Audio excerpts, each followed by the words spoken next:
¿Alguna vez has pensado en cómo la Iglesia Católica ha influido en el mundo en que vivimos hoy? ¿Cómo esta institución, con más de 2000 años de existencia, ha moldeado la cultura, la política e incluso la forma en que entendemos la fe? Pero, ¿y si te dijera que hay una historia que casi nadie cuenta?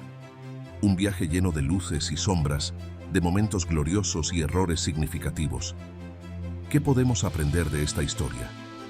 Y lo más importante, ¿cómo puede transformar tu vida y tu fe? Hoy vamos a explorar juntos este increíble viaje y descubrir lo que hay detrás de la verdadera historia de la Iglesia Católica. ¿Sabías que comenzó de forma tan simple, con un pequeño grupo de personas en el cenáculo, y creció para convertirse en la institución religiosa más grande del mundo?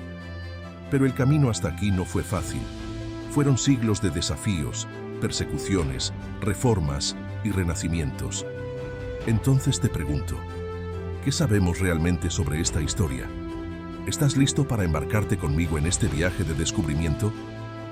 Al ver este video, aprenderás cómo comprender mejor la historia de la Iglesia puede fortalecer tu fe hoy. Verás cómo cada evento fue usado por Dios, incluso aquellos que parecieron desastrosos. Y sobre todo, entenderás que, a pesar de las fallas humanas, el propósito divino nunca se interrumpió. Quédate conmigo hasta el final, porque esta historia te sorprenderá, emocionará e inspirará a vivir tu fe con más profundidad y verdad. La historia de la Iglesia Católica comienza de forma tan sencilla como poderosa. Imagina un pequeño grupo de hombres y mujeres encerrados en una habitación en Jerusalén, temiendo por sus propias vidas.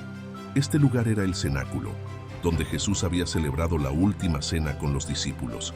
Ahora, después de la resurrección y ascensión de Jesús, estaban allí de nuevo, pero no para una comida, sino para recibir algo que transformaría completamente sus vidas y el mundo. Todo cambió el día de Pentecostés. Mientras oraban, sucedió algo extraordinario. De repente vino del cielo un sonido, como de un viento impetuoso, y llenó toda la casa donde estaban sentados. Y lenguas como de fuego se posaron sobre cada uno de ellos. Hechos de los Apóstolos, capítulo 2. El Espíritu Santo había descendido, y en ese momento nació la Iglesia. Con el poder del Espíritu, hombres comunes como Pedro, que antes negaron conocer a Jesús, ahora proclamaban con audacia: arrepiéntanse y bautícese cada uno de ustedes en el nombre de Jesucristo, para que sean perdonados sus pecados. Ese mismo día, cerca de 3000 personas fueron bautizadas. Así, la Iglesia dejó de ser solo un grupo oculto y se convirtió en una comunidad viva y vibrante. En los primeros años, ser cristiano significaba enfrentar una elección difícil: vivir la fe o preservar la propia vida. La Iglesia crecía, pero también atraía la atención de las autoridades romanas y los líderes religiosos judíos. Para muchos, seguir a Jesús era un acto de valentía extrema. Esteban, uno de los primeros diáconos de la Iglesia, fue también el primer mártir. Fue apedreado por proclamar que Jesús era el Mesías. Incluso ante la muerte inminente, clamó: «Señor, no les imputes este pecado». Su fe y perdón en medio de la violencia extrema inspiraron a muchos otros a mantenerse firmes en su viaje cristiano. Pero no fue solo la persecución externa la que marcó estos primeros pasos. La Iglesia también enfrentó desafíos internos. Los debates sobre la inclusión de los gentiles, personas no judías, suscitaron un gran debate. ¿Qué era necesario para seguir a Cristo? Pedro y Pablo lideraron el primer gran concilio en Jerusalén para decidir estas cuestiones. Su conclusión fue revolucionaria. La salvación no estaba en las tradiciones judías, sino en la gracia de Dios, accesible a todos. Estos primeros años de la Iglesia estuvieron marcados por una expansión impresionante.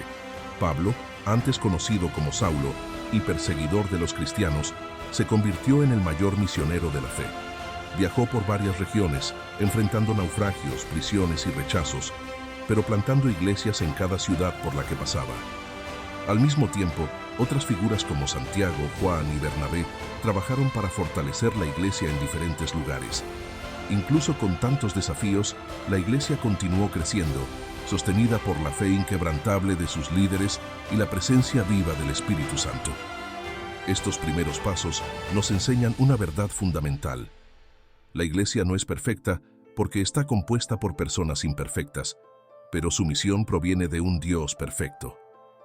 Lo que comenzó en el cenáculo no fue solo una institución, sino un movimiento impulsado por el Espíritu Santo. Y aquí está la pregunta que nos desafía hoy. ¿Hemos vivido con la misma audacia y pasión que aquellos primeros cristianos? ¿Todavía creemos que el mismo Espíritu Santo puede actuar en nosotros como actuó en ellos? Al igual que en los días de Pentecostés, la historia de la Iglesia nos recuerda que Dios no elige a los perfectos, sino que transforma a quienes están dispuestos a seguirlo. ¿Estás dispuesto a continuar con esta misión? Traducción de los párrafos siguientes continuará en las próximas respuestas. Con la excomunión de Lutero, la división se volvió inevitable.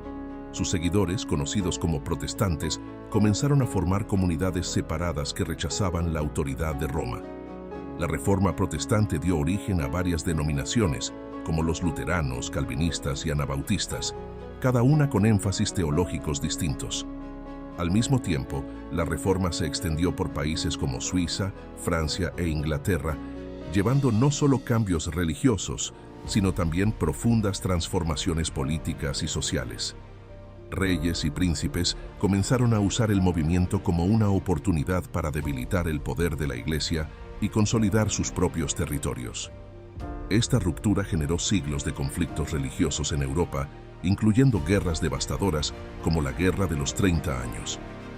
Miles murieron en batallas libradas en nombre de la fe, un trágico paradoja para una religión fundada en el amor y la paz.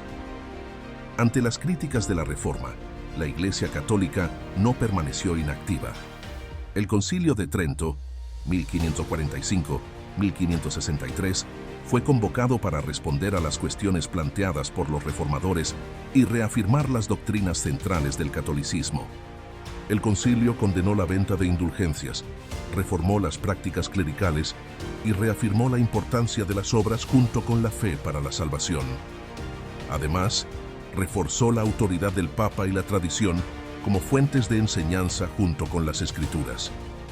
Al mismo tiempo, la Iglesia lanzó la Contrarreforma, un esfuerzo misionero y pastoral para revitalizar la fe entre los católicos.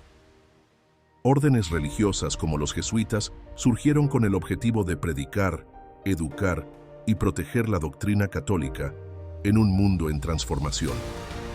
Aunque la Reforma planteó cuestiones legítimas sobre los abusos de la Iglesia, también trajo consigo un espíritu de división. Ambos lados, católicos y protestantes, fueron culpables de permitir que el orgullo y el poder político dictaran sus acciones, en lugar del amor y la unidad que Cristo enseñó.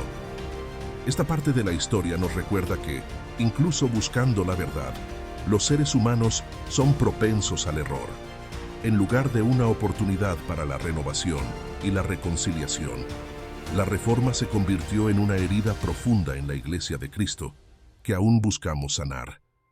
La Reforma protestante nos desafía a reflexionar sobre la importancia de una fe auténtica. ¿Hemos buscado vivir el Evangelio en su pureza o nos hemos dejado llevar por tradiciones humanas e intereses personales? Así como en el siglo XVI, la Iglesia de hoy también enfrenta críticas y necesitamos estar dispuestos a mirarnos a nosotros mismos y corregir lo que está mal. Por otro lado, la historia nos muestra que la división nunca fue el plan de Dios.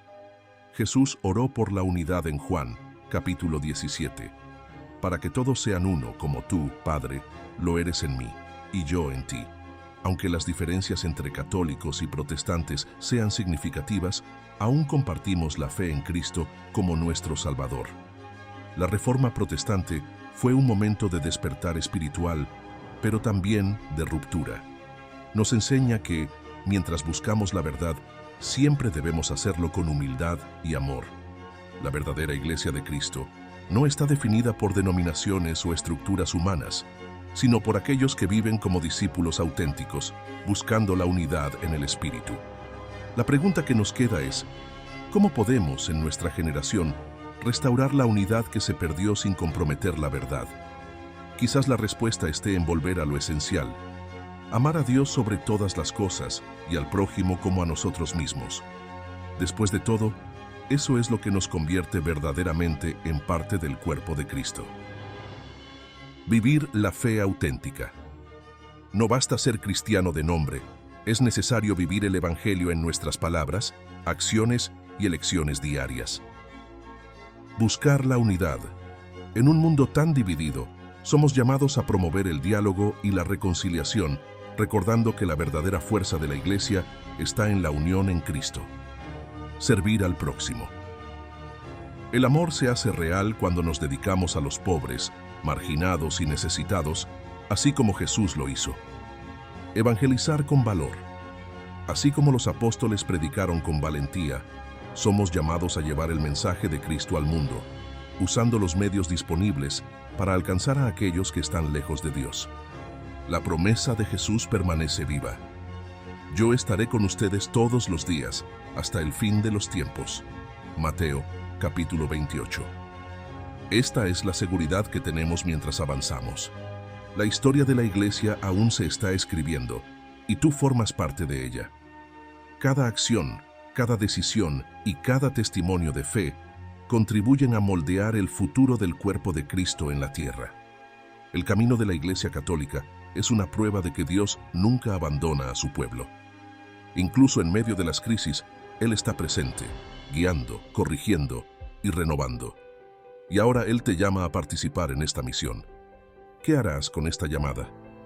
¿Cómo puede tu vida ser una luz que ilumine el camino para otros? La historia de la Iglesia no es solo sobre el pasado, es sobre el presente y el futuro. Y juntos podemos formar parte de una nueva era en la que la fe, la esperanza y el amor de Cristo transformen el mundo. La Iglesia somos nosotros. ¿Qué historia estamos ayudando a construir?